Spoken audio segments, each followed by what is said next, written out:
This is the AMP Business Podcast, a weekly show featuring the top leaders, innovators, and hustlers that are making it happen in Northern California. Here's your host, Chad Alderson. Hey, welcome to another episode of the AMP Business Podcast. I'm your host, Chad Alderson. With me today, I have John Aylworth in the room. John is the owner and founder of FACTORFIVE Skincare. Did I get all that right, John? That's correct. Cool. Thanks, man. Welcome to the show. Thank you. Well, we met at the Grow Tech I.O. event that happened, about a month ago now? That sounds about right. Yeah. And that was Chico Start's first kind of big tentpole event that they tried, and I think for the first one they did pretty well. But we met there. We were both presenters. Out of all the presentations, I actually liked yours the best. Oh, well, even better than ours. Very much. I just yeah. It's you guys. You have a product, and it's way past R&D. It's out in the market. You guys are getting sales. Right. I want to talk about that a bit, like the FACTORFIVE Skincare, the business and what the product's all about. But before we get into that, I want to know about your background a little bit. Sure. Cool. Yeah. So where'd you go to school? Like background, where you grew up, and then we'll get in your school and education. Sure. I like to say I am as Chico local as you can get. My mom was a professor at Chico State. She taught there for 30 plus years. My dad was kind of an iconic Chico journalist over at the Chico Enterprise Record. He wrote the humor column, a very, very popular humor column that subsequently spun off into a couple of books and stuff. I mean, oh wow, we're as Chico as they come. My family was written about in the Chico newspaper. In fact, some of your listeners will probably remember some of those articles. I could hardly walk around this town. I'd say, swipe the credit card and they say, Aylworth, is your dad Roger Aylworth? I got that like all the time, a million times growing up. So when the time came to pick a university, I was pretty unsophisticated at that time in my life. I just wasn't thinking big picture. Yeah. So for me, I love Chico. So for me, there's no real interest. I was recruited to go play football in a few other schools, but I just wasn't that in love with the idea. I really just wanted to stay home, live with mom and dad. I had no major aspirations. So I wanted to be pre-med, and Chico State, they had as good of a biology program, So I went to school. I started out pre-med. I was just a weird student. I gravitated towards subjects that most people don't find super interesting. I loved organic chemistry, for example, and I'd kind of dive into the details of how things worked. But just like a lot of other people, over time, I started worrying and wondering about the type of pigeonhole I might be going into. And I changed my mind on my major 3 or 4 different times. I went into marketing communications for a minute, and then I decided that I just wanted a major that I felt like could be a catch-all. So I went with business, but the entire time, my heart and my real aptitude, the things I loved the most, were always in the sciences, particularly in healthcare. And so I took an undergraduate degree in business from Chico State, and I instantly took a very, very lame job at Wells Fargo in a bank, and it was just a terrible fit. It's not for me. I was a finance option guy, and none of that just worked for me. Yeah. I was still pursuing medicine, even though I was, a business guy and had no business pursuing medicine. So I found a weird little niche that I wish the world could know about. It's so cool, and I kind of hit it at the right time. So there are consultants that go into surgery with doctors that have no medical training per se, but they're experts in the types of tools and surgical equipment that doctors use every day. And so you're talking about hip and knee replacements, and that kind of thing. Like so that. Okay. I started on trauma surgery. Okay. So I worked for this really cool Swiss company that makes devices for physicians in trauma surgery. And I mean, I'm talking 24, 25-year-old kid. Yeah. I'm going into trauma surgeries with broken bones and dislocations, all kind of major fractures and stuff. Right into the body shop. Just right into the body shop. In fact, on my my first week, so the company was a wonderful company and they do excellent training. But on your first week of work is just kind of a get your feet wet. You have no training. Yeah. But the physicians didn't know that. And so I walk into the operating room, and my very first week at work, this is really cool guy that's right here at Enloe Hospital. Yeah. Very cool orthopedic surgeon. He looks at an x-ray on the board, and he's hammering a nail, like a surgical rod, into the hip of an old woman. Yeah. And he's like smacking it with his mallet. Well, describe what they do, because they like lop off the big ball joint. That's right? you're talking about joint replacement. Okay, this is so different. This is if grandma falls down, she Okay. breaks her hip. Okay. But the doctor determines that she's in good enough shape and the hip's in good enough shape that they can repair it rather than replace it. Okay, got it. So he's in there and he's literally hammering a nail up into their femoral head. Is this the first time you've seen this shit? I'd seen some stuff, Oh but mainly my just God. sitting in the background as a viewer. Yeah. So he's like, whack, whack. And it's like, I'm telling you, it's daunting. The first time you see something like that, it'll shake you. Yeah. And so he looks over at me and goes, hey, where's my guy from Synthes? And I'm like, that's me. And he was like, yeah, I've only used this nail a couple of times. Can you tell me, is that far enough in, or should I hit it further? And I didn't even know what the x-ray looked like. I was like, as we have this conversation, that's happening all across the U.S. yes. It totally is. It totally is. And they're getting, so for the most part, it's a marriage that works, because these young guys like me are super motivated to learn the equipment. Yeah. And physicians are super motivated to know the anatomy and do good. So it's a good marriage for the most part. But every now and then you get a situation like mine. The FNG comes in. That's crazy. I man. had to confess. I was like, I don't know anything, And it was a little bit embarrassing, but Yeah, I got buddies that used to sell medical devices, and I've heard similar stories. yeah. It's fun. It's a cool career. fun. So I did that for a couple of years, a few years in trauma surgery, and then I think what you got out of that, though, is probably like how things are sold in that space, right? Yeah. The methodology and how to approach the market and all that stuff. Yeah, I totally. So it's a totally different landscape, right? This isn't cold calling. This is surgery. There's Right. there's heavy stakes here, and the physician went to a lot of school, and honestly, he deserves your best. And so it's not a really good time to try to push products on him. But you meet him outside of surgery, and you talk about other things. The thing that I felt like I learned through that experience, one, is keep your cool under pressure. Because when a physician has a very, very bad femoral fracture on the table, and then there's yelling, it's the middle of the night. I mean, I saw some gnarly cases. Enloe Hospital is a level 2 trauma center. So You were on call then. we were on call. We got fractures shipped in from different counties, and Okay. so there was a crazy night actually. I don't know. I don't think this is because I don't know. Okay, there's a crazy night where another local guy who's still practicing here in town, great guy, he was on call, and a group of strippers had walked out of the First Amendment or whatever that club is called. On 99. On 99. Allegedly, I heard it was on 99. And somehow or other, they got hit by a car.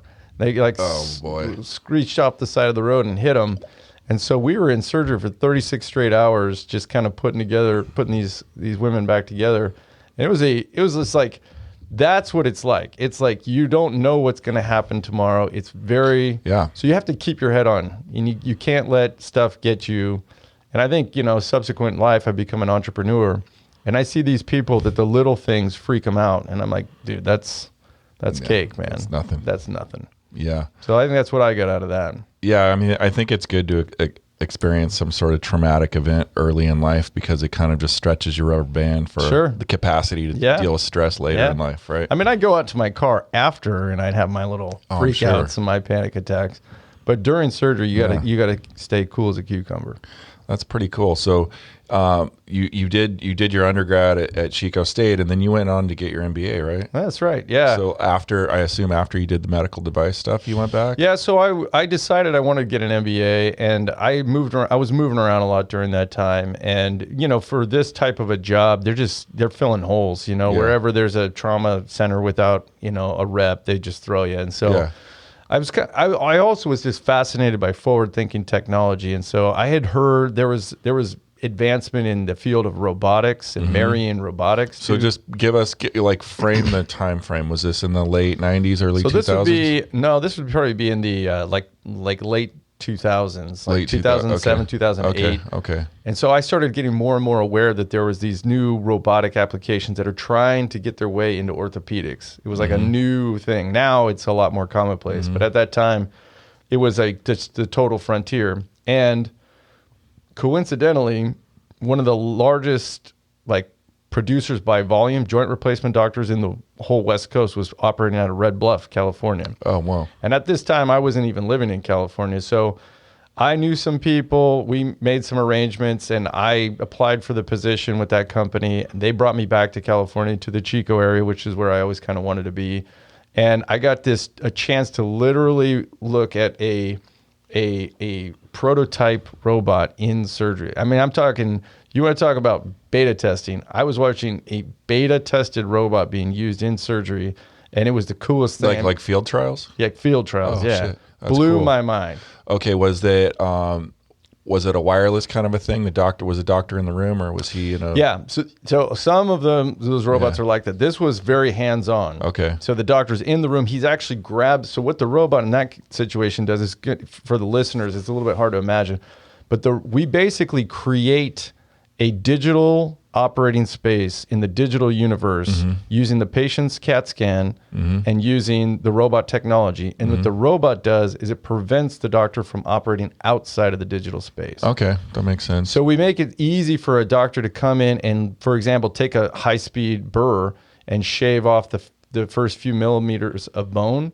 without clipping the popliteal artery in the posterior aspect. Yeah, because he's physically limited. It's physically limited. The robot prevents him from coloring outside the lines. It's kind of like if you've got autopilot on your car and you try and go past over the white line. Exactly. It's like yeah, exactly. Okay. And so I didn't know they had that. That's pretty cool. Yeah, this was like 10 years ago. This was like 10 years ago. Yeah. Holy crap. And now it's very common. It's all over the place. Cool. But back then it was just unheard of.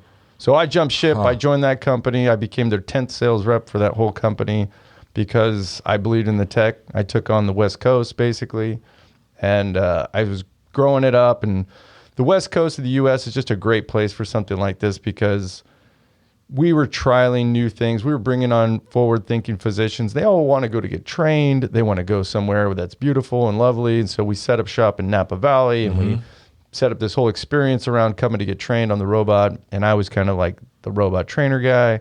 So it was super fun. For the next 5-6 years, that's all I did was train physicians on how to use a robot in surgery. Do you feel like the end game there in the robotic space is just to kind of get the surgeon out of the loop? So it's definitely to mitigate the risk of surgical error, right? To minimize human error, right? And then it's a good question you're asking because this was where the light began to turn on for me, that the future of medicine is smaller and smaller and smaller. If you think about 10 years ago, 20 years ago in joint replacement, the kind of incision that a doctor would do to get to a knee, I mean, we used to call it filleting because they would just start so high in the thigh. Yeah, you see the boomers with their, exactly. I would say not even the boomers, older than the boomer in there and walking around with these crazy scars. And today it's like three. Exactly. Yeah. So surgery, I saw the evolution of surgery in particular, but medicine in general moving towards smaller and smaller and smaller. Smaller incisions, less downtime, less peripheral damage created by the surgery.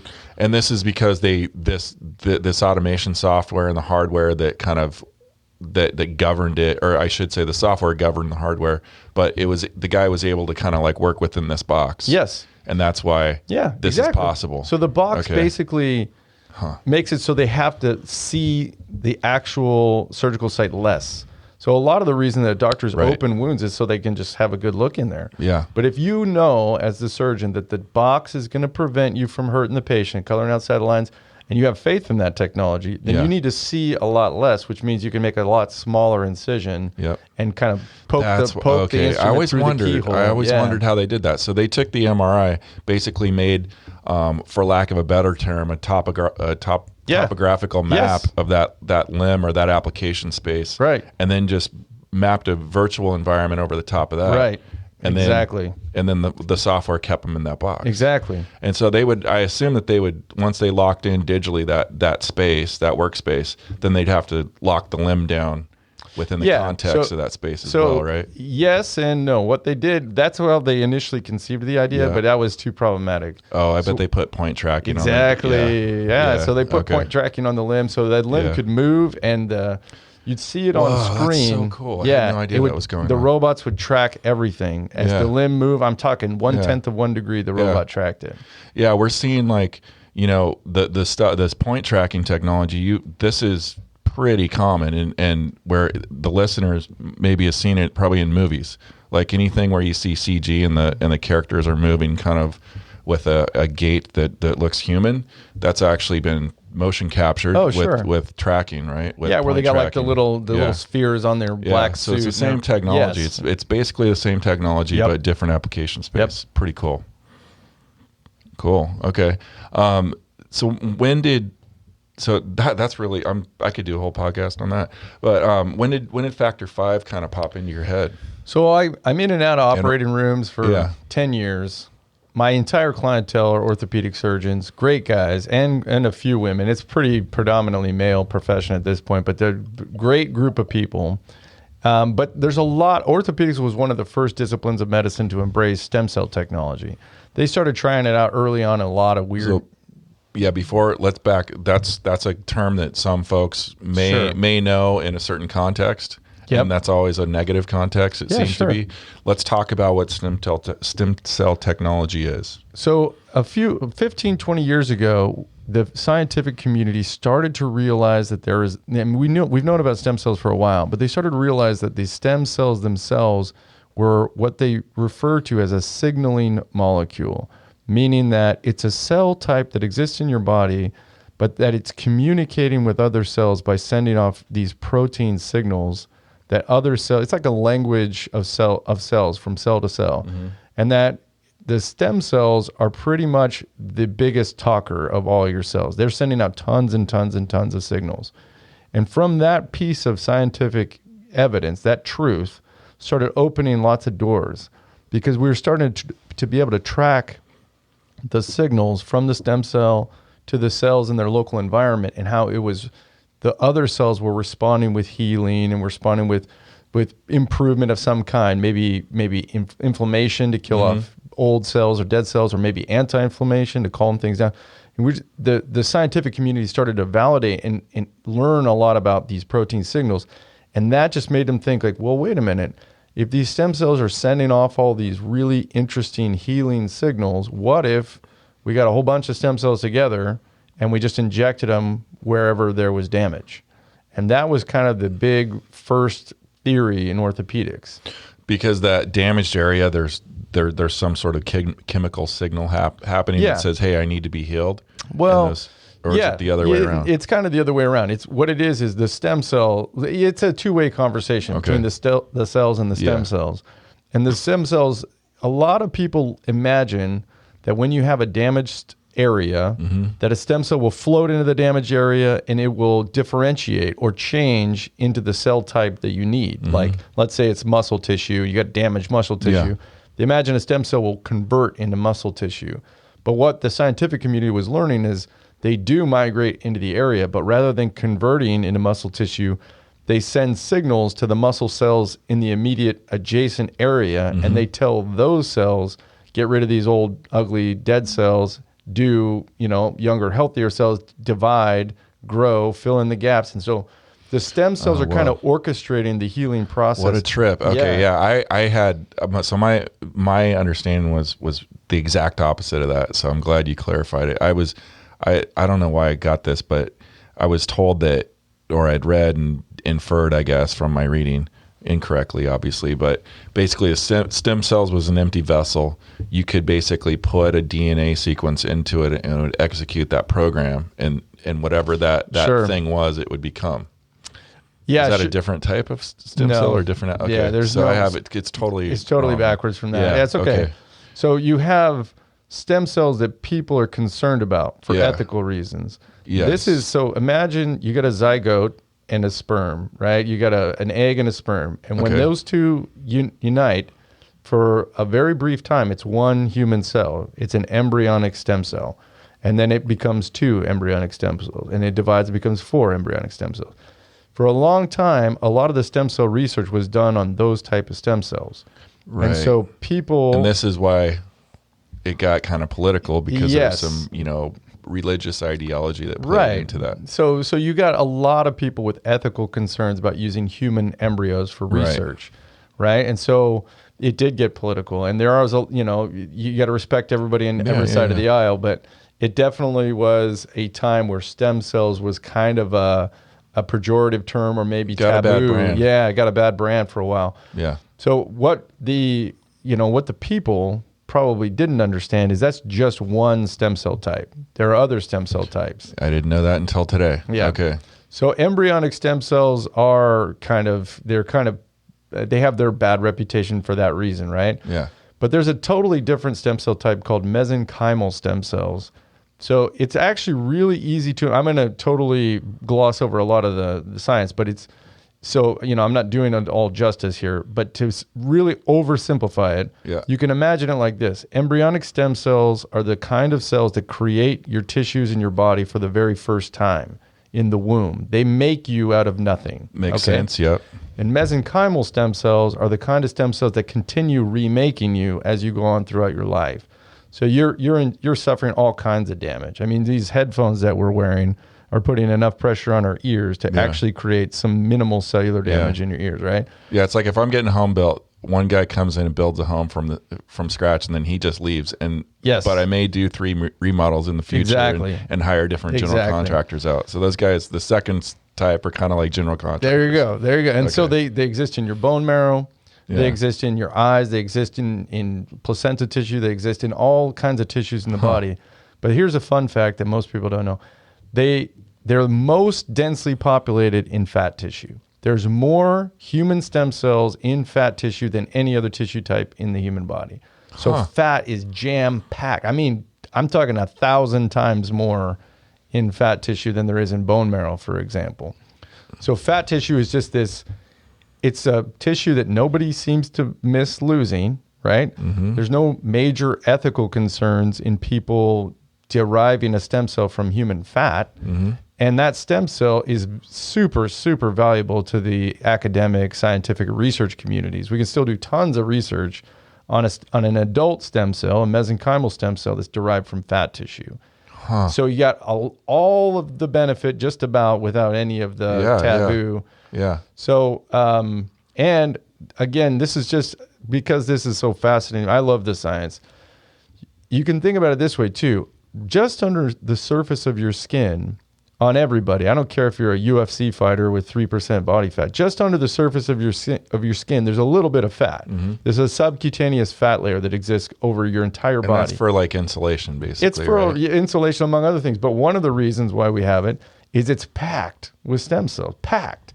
And you're walking around enduring radiation from the sun. And you think about it, your skin on your body is the first line of defense. Yep. Anything gets through the skin, that's where you get infection and compromise. You can die. Your skin is supposed to protect you from everything. So your body has evolved to have these powerful human stem cells just below the surface of your skin, all over your whole body, to be the general contractors, to be constantly remaking you in the face of all the damage we're putting ourselves through from the sun and from the exposure to elements and everything else we do every day. Okay, that makes sense. And so I'm with you. So for an academic research community, if you're interested in skin, what stem cell type would you choose?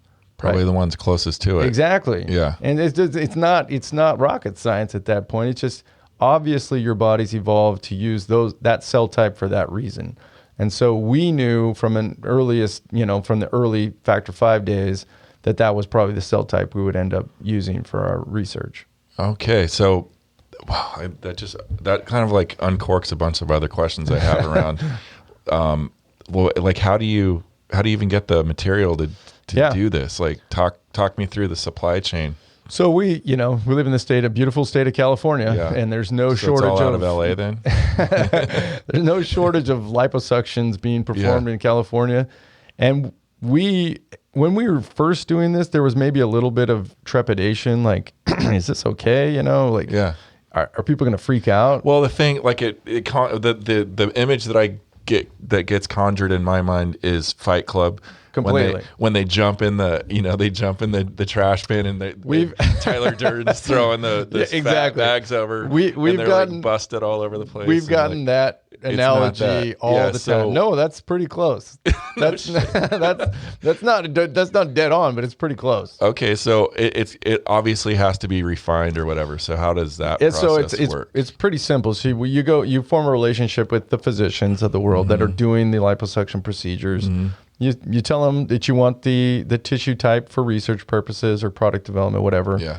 There's some forms that the patient sign. Now, again, just to be clear, this is tissue the patient doesn't want anyway. Right. So the big choice here, the fork in the road is, do we send it off to be incinerated or do we give it to these guys? It's not a hard decision to make. Yeah. So we get the fat donated to us and granted to us, which we don't even touch it at that time. We send it off to an analytical lab. They run it through a whole battery of tests. It's like they run it through more tests than you would have to go through to donate an organ to me, just for disease and all just that for stuff. everything you can imagine. Yeah. Once a clinically, validated lab and a pathologist goes over everything and says this stuff is clean as clean can be, then we take possession of it. From that time, we extract the fat cells from the stem cells. So here's another little thing. People get confused really easily. Now I'm thinking of how crude oil is refined. Yeah. People imagine that if a stem cell is surrounded by fat cells, then it's somehow a fat stem cell or it's just related to fat, and it's really not. It's the same type of mesenchymal stem cell you might find in placental tissue or in bone marrow. This one just happens to be surrounded by fat tissue. Okay. So what we do is we extract those stem cells from the fat. We isolate them. Like chemically somehow? It's mainly mechanical through centrifugation. Okay. We use some enzymes and spinning it. Yeah. Okay. And we use some enzymes to break up the tissue to help them kind of go out on their own. And then when we get what they call, in the scientific community, they call it a pellet.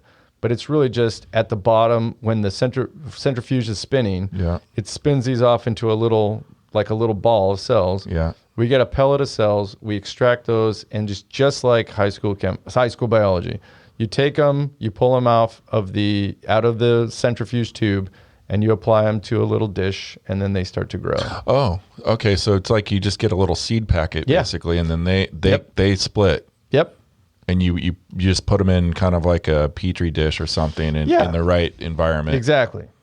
So in our labs, we create the perfect environment for them to grow safely and healthily, and so we put them in there, and they just grow and divide. How many? I guess what's your yield and like out of a pellet? Oh, that's a great. So I don't know the answer to that, but I can tell you that from one tissue donor who's very, very healthy, we can make products for 60 days, 2 months, 3 months. I mean, you can make a lot of interesting stuff. So this isn't like making soap. You don't need a ton of it. No, you don't need a ton of it because to get another Tyler Durden thing in there. Just to sneak the reference in there. Yeah. One of the things I'm most passionate about, which you'll hear me talk about this, is that what we're really talking about is biology. It's very, very different from chemistry. And chemistry is so limited, whereas biology continues to grow and evolve and change and do interesting things in the human body. Mm-hmm. Biology can be a two-way street, right? You have mechanisms in your body that will cause you to vomit, but you also have mechanisms in your body that'll prevent you from vomiting. Mm-hmm. You have mechanisms in your body that'll cause you to sweat and prevent you to sweat. Like biology is like that. It's very plastic. It can change. It can evolve. It can rotate. It's awesome.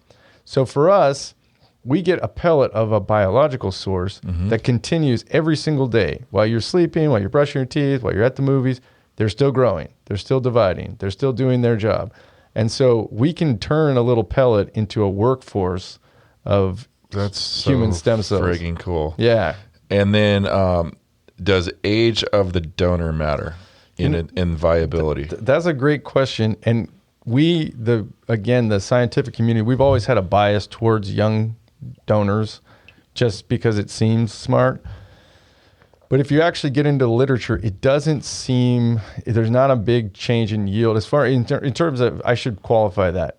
As far the literature, as far as I understand it, there may be some new paper that's been recently published, but the literature, as far as I understand it, there's not a very big difference in the yield.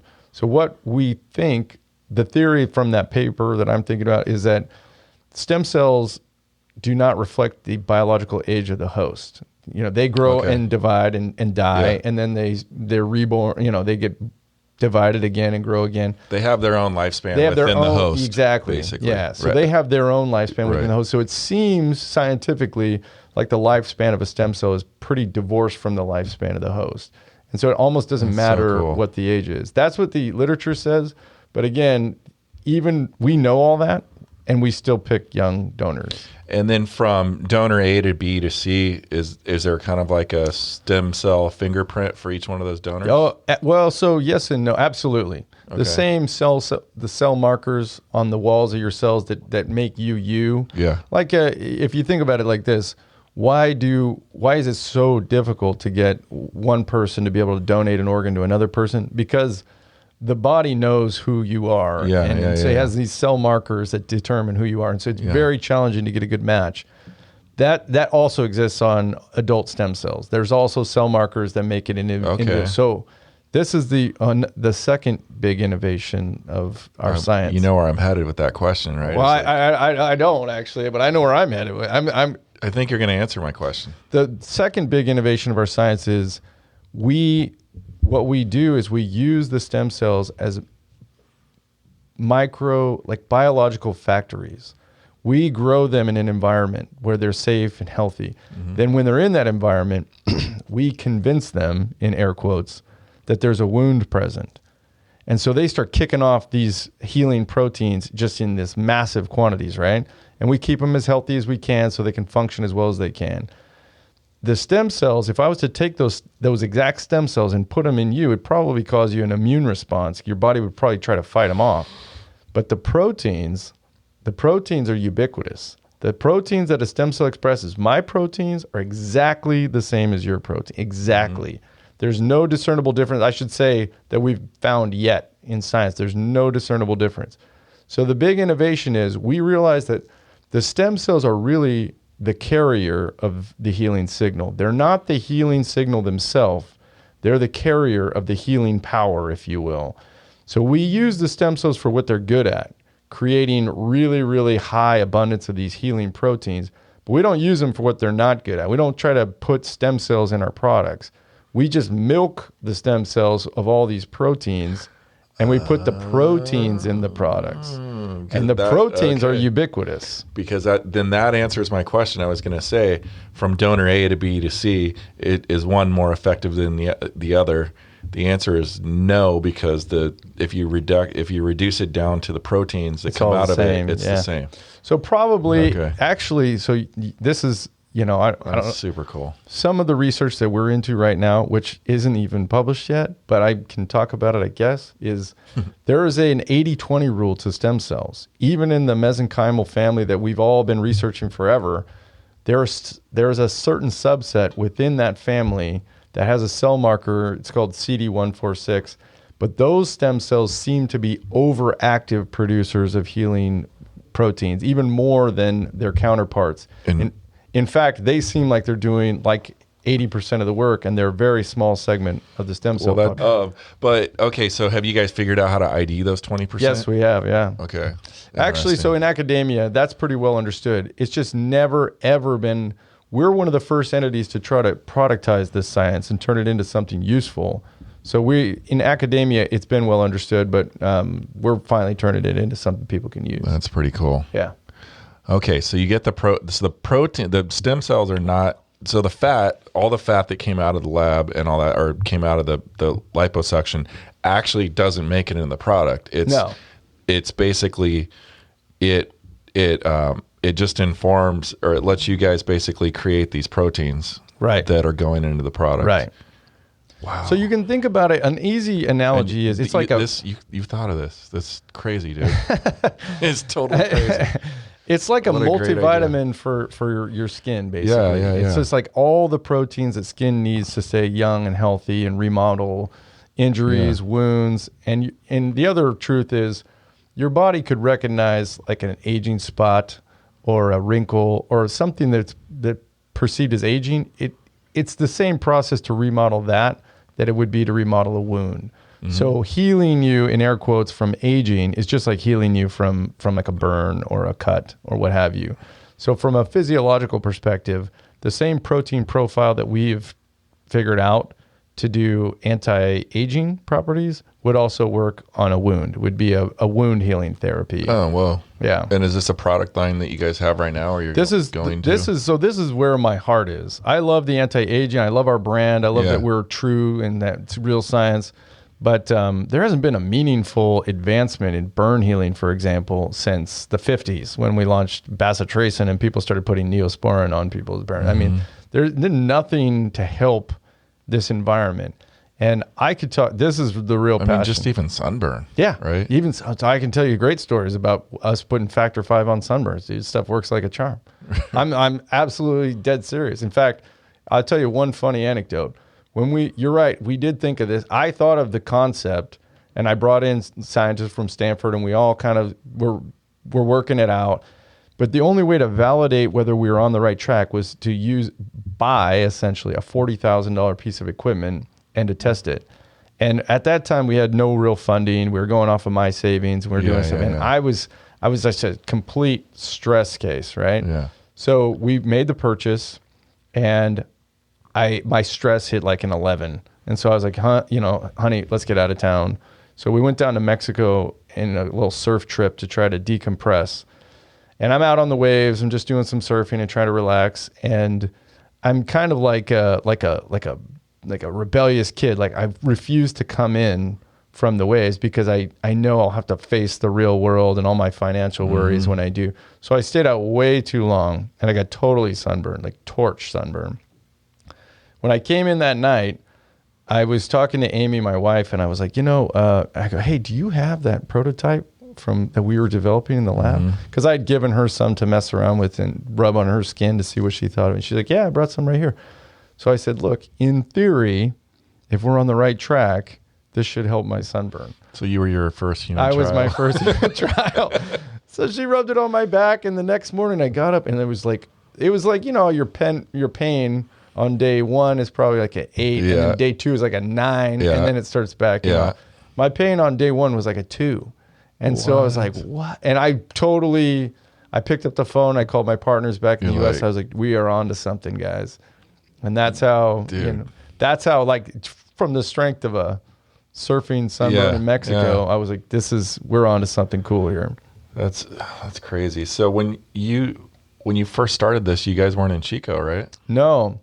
Yeah, so this is, in the real world, you can imagine this is a costly endeavor to get going. You're talking about a full lab, all the lab equipment, all the incubation. Hundreds of thousands. It's a lot. It's an expensive endeavor.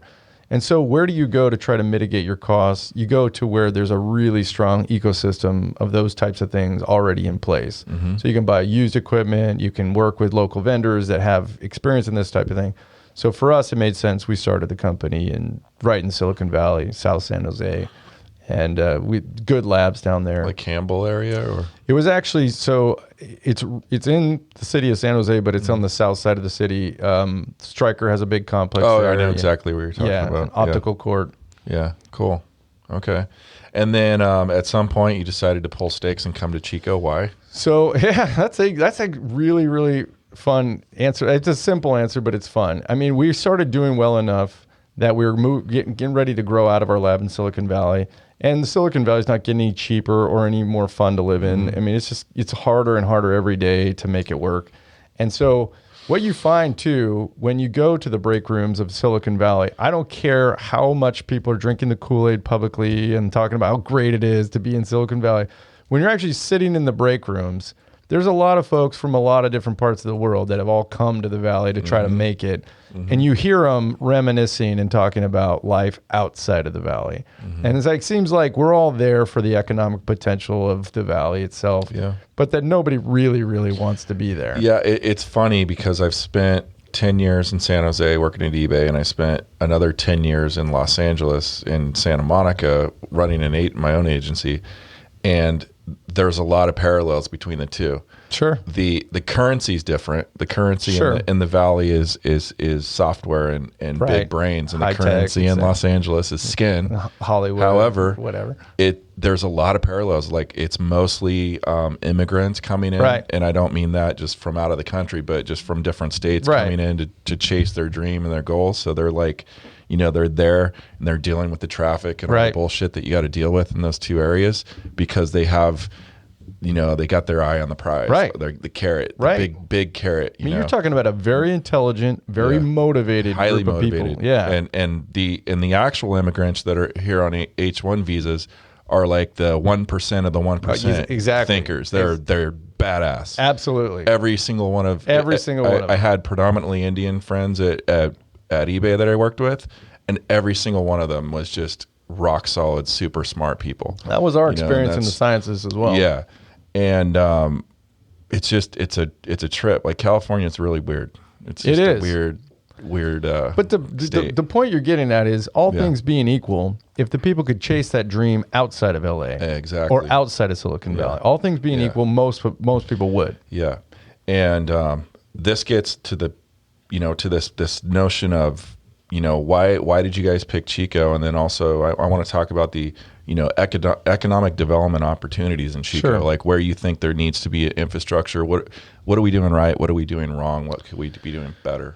So I would have always loved to bring it back to Chico. Chico's a hometown to me. I think Chico's unique in the streams and the creeks and the mountains and the foothills and all the beautiful parks and stuff that makes Chico. I just love it here. But if you set all that aside, I just didn't want to be in big city America. So I started looking around. Communities like Davis made sense because it's a smaller community, but there's a lot of academic, a lot of sciences around there. Still pretty close to the Bay too. Still pretty close to the Bay. You can make it all work. So we started looking outside of the valley pretty quick when we knew we had a company and we were growing. At this time, how many employees did you have? 7 maybe. 7. Okay. Yeah. And so we started looking out other places, and I will say this forever. I hope he hears me and he takes the credit he deserves. When I looked at Chico for the first time, Dan Gonzalez at Merriam Park was just the man.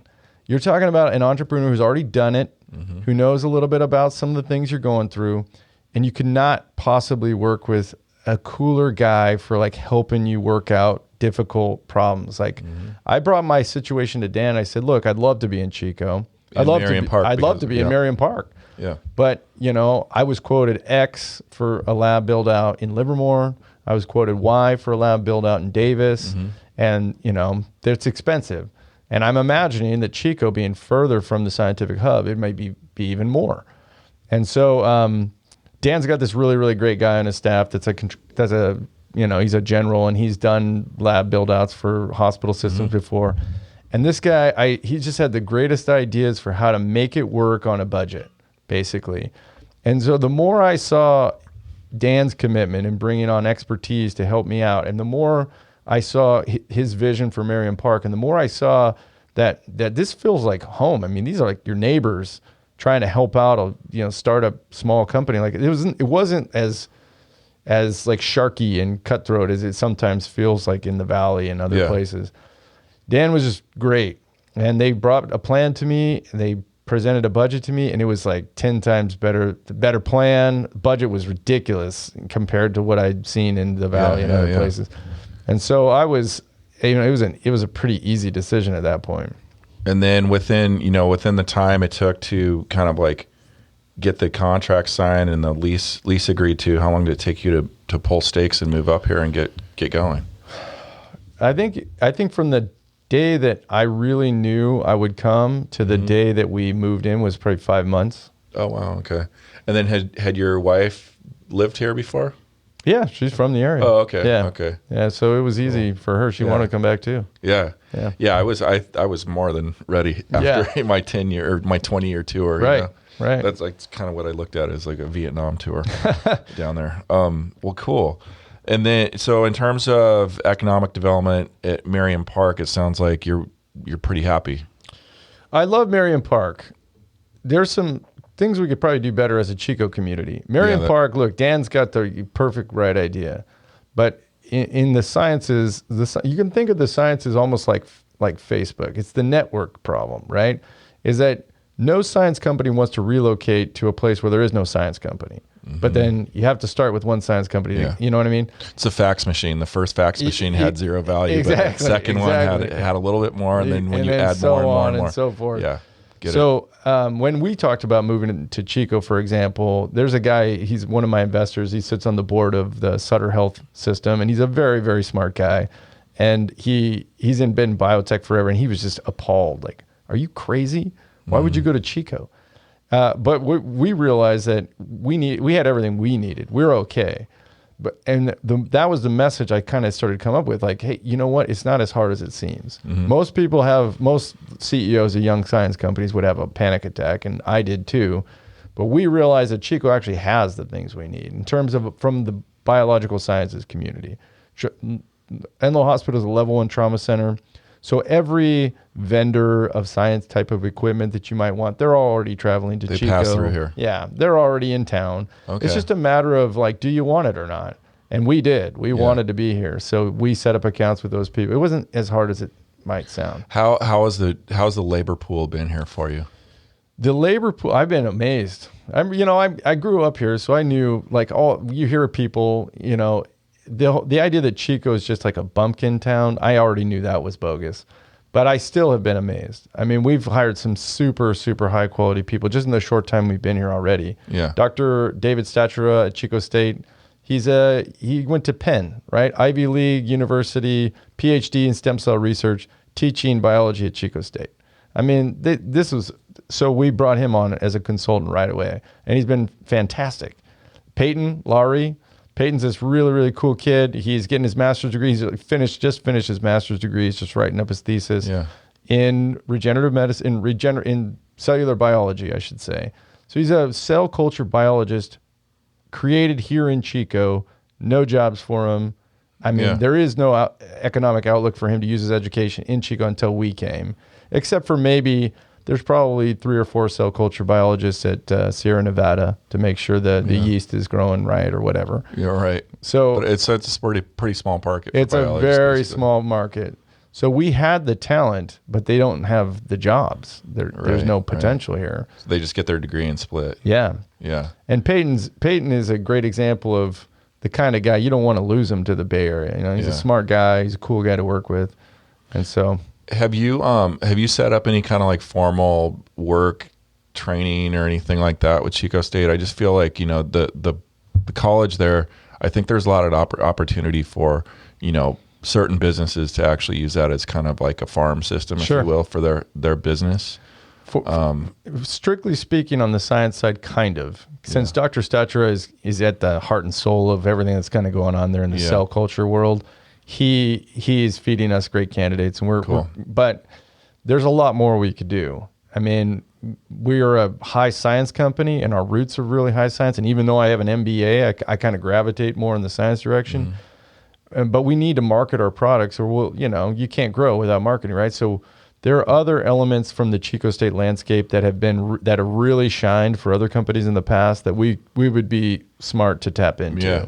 I mean, there's something about Chico. We've got a population of 100,000 people here, right? Right. And we've got Lulu's. Yep. There's Build.com. Right. There's Fifth Son, which Dan Gonzalez.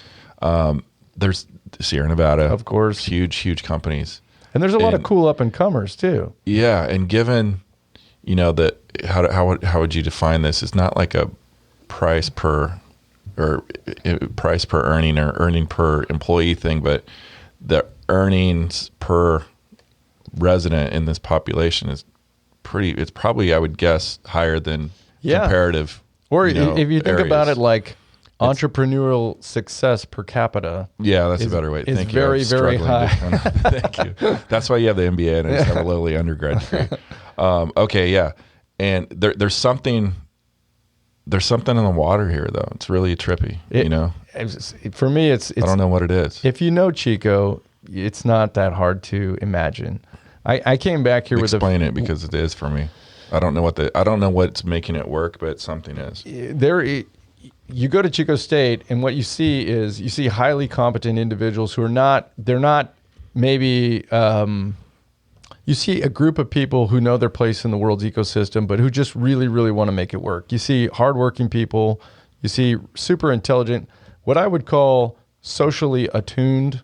They're like in a world where each generation, right, always thinks the next generation are lazy and pathetic and stuff like that.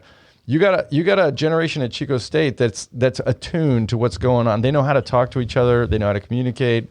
And I know that sounds really like a painting with a wide brush, but the alternative, you go to Silicon Valley for a while, and you could see exactly the difference of what I'm talking about. You got a lot of highly intelligent people who have absolutely no idea how to communicate their ideas in an effective manner. Oh yeah. You know, there's a lot of translation between the intelligence level in the Valley and the dum-dums, right? The rest of us. Mm-hmm. And there needs to be like translators in between. Go to Chico State, you got a lot of like, when we went to that Grow Tech event, this is a great example. They had 5 iconic Chico entrepreneurs on stage. Mm-hmm. And when you listen to them talk, they sound like the everyman.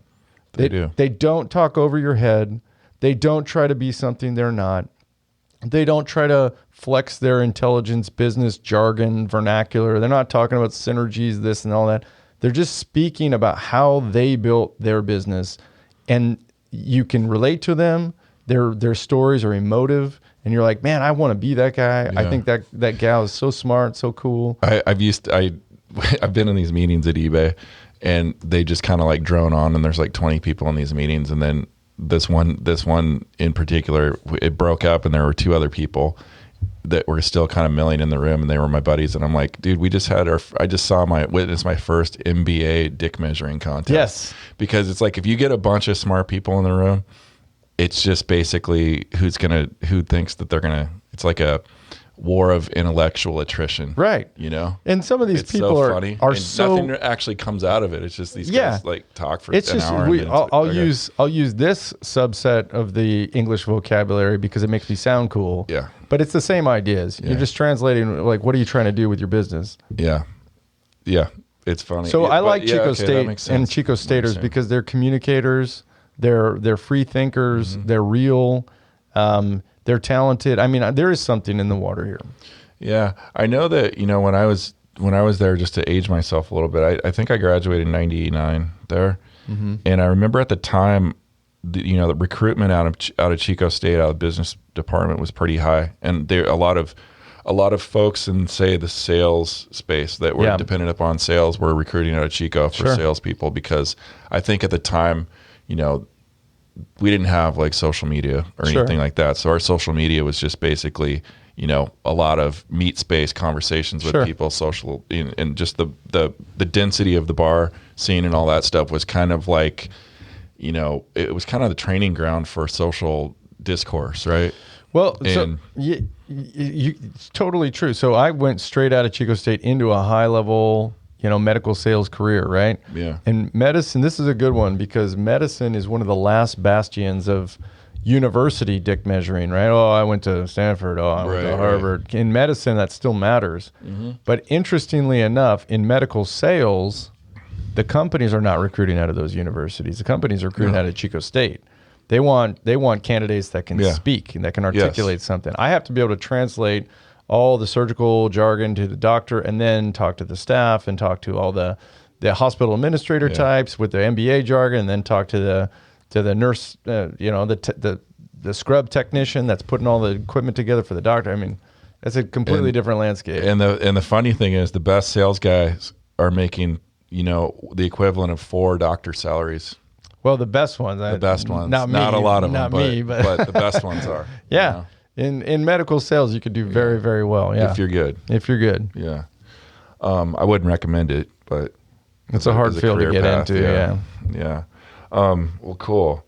What else can we talk about? So, go ahead. One thing is, and this is another gross oversimplification, but in California, we talk a lot about what can we do to try to take the pressure off of the urban centers, right? They're growing too fast. The price of the cost of living are going skyrocketing. Can we build more? What can we do to take the pressure off the urban centers, and so that, you know, the cost of living can come back to a normal space?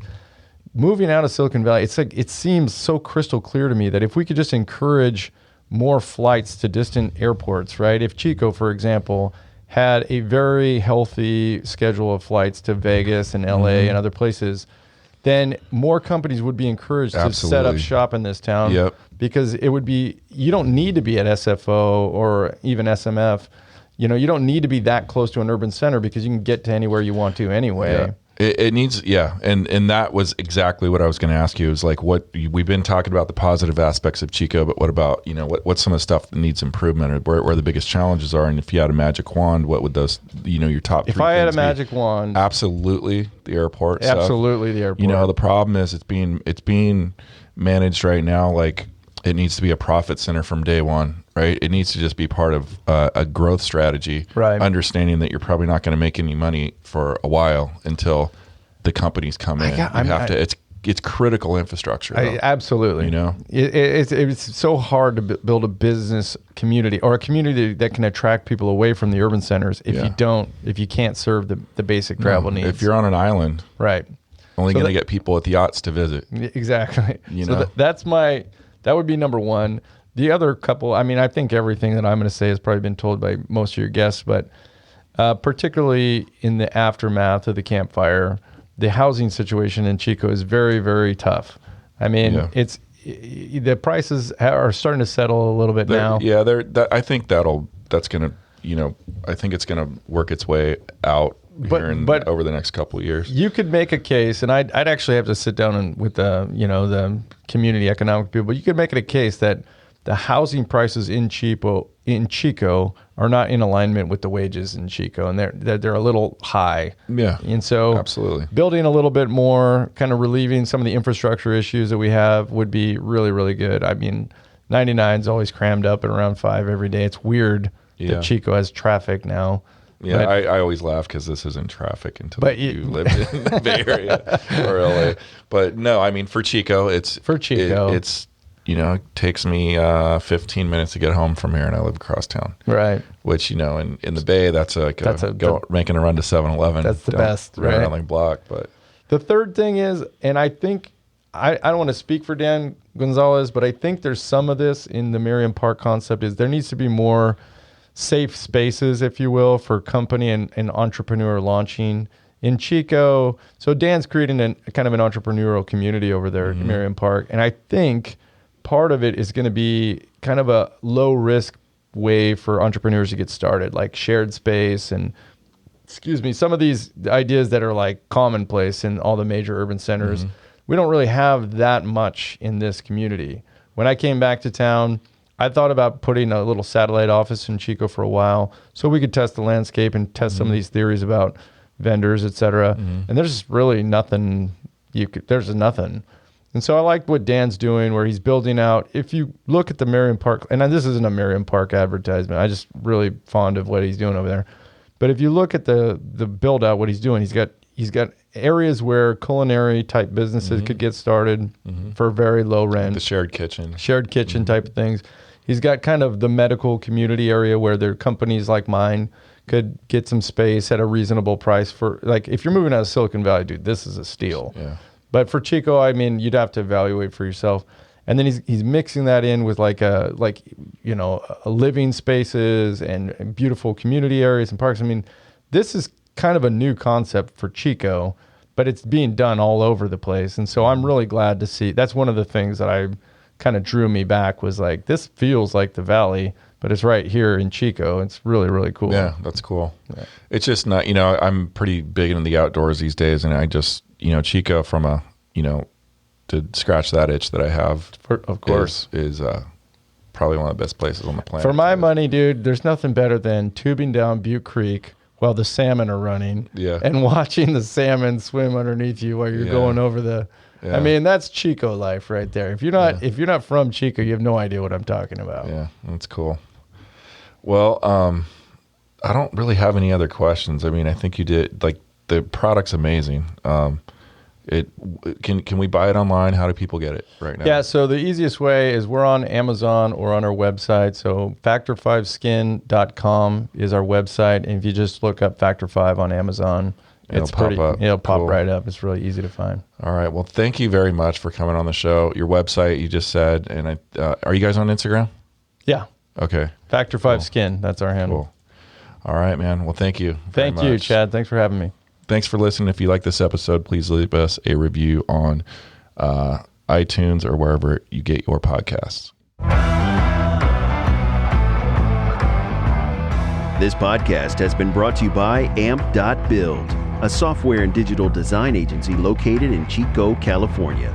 Learn more at www.amp.build. If you have ideas or questions for the show, send an email to hello@amp.build. We may air it on the next show.